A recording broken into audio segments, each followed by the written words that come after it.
Zimbabwe, good evening. I want to start with somewhere uncomfortable, but I think it's honest. Everywhere you turn right now, whether you're in ZANU PF or not, people are saying the same thing. Prices are moving, forex rules keep changing, banks are suddenly acting really strange, importers are complaining, the exporters are very quiet, having said that. And I've realized over time, whenever this happens in our country, panic takes over. So, what I want to do is give you a different way to look at it. Because I do not believe at all that we are watching a collapse. No chance. I do believe we are watching a redistribution of economic power.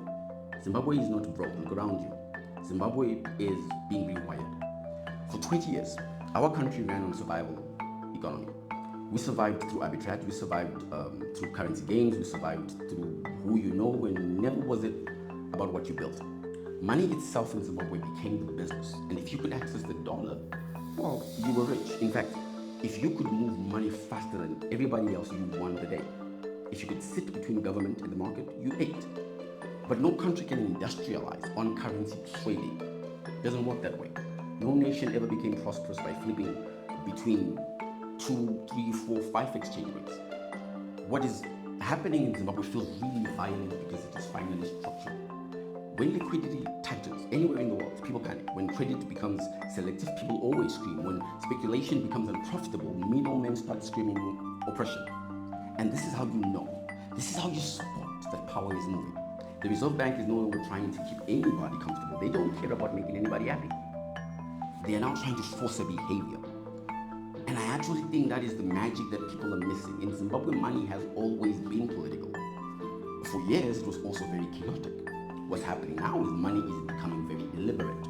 Liquidity is being controlled not because government hates business, but because government wants to decide which businesses survive. Import traders who lived off flipping invoices feel like they're being starved right now. The parallel market dealers who lived off rate distortions feel like they're being hunted. Fair. But manufacturers who produce real things, you can see they're being really protected. And that's not incompetence. That is actually what you call industrial policy. We just disguise it as monetary policy. Zimbabwe is now moving from a dealer economy to a producer economy. That transition is never polite. Let me talk about the treasury, George Matanga to Linube. Because while everyone is watching the RBZ, the real war is being fought inside the budget. The finance ministry is no longer sprinkling money everywhere to keep political peace. It's choosing who gets the oxygen now. And they're choosing infrastructure, energy, agriculture, manufacturing. Those are no longer just line items you read in a budget. Those are the new political weapons. When you fund production, you weaken patronage.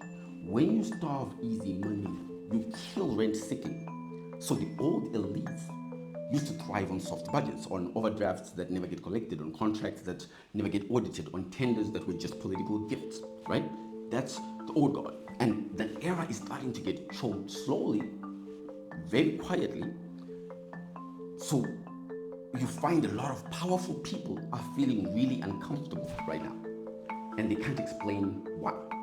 It's because their old tricks are no longer working, and it's because of the president. People always ask, why is Mnangagwa so obsessed with economic control?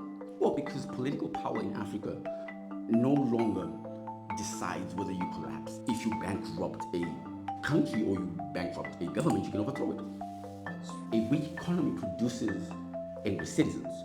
A weak economy produces restless elites. A weak economy produces hungry soldiers. A controlled economy produces predictability.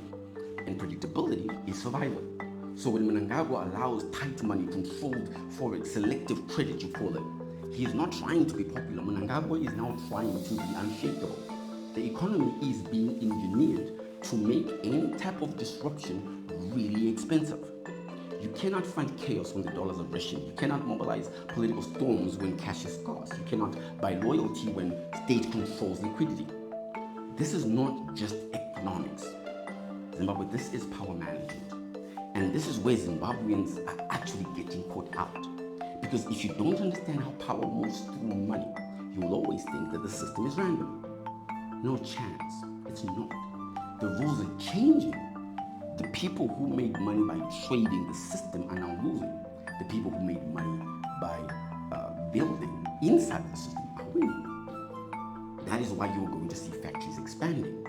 Exporters are going to keep on investing. Big capital is going to keep moving without the noise. Social media can go into panic mode all it likes. The reason I started this show is I wanted to make sure you were never surprised by power, so that when the policy shifts, you don't panic your position.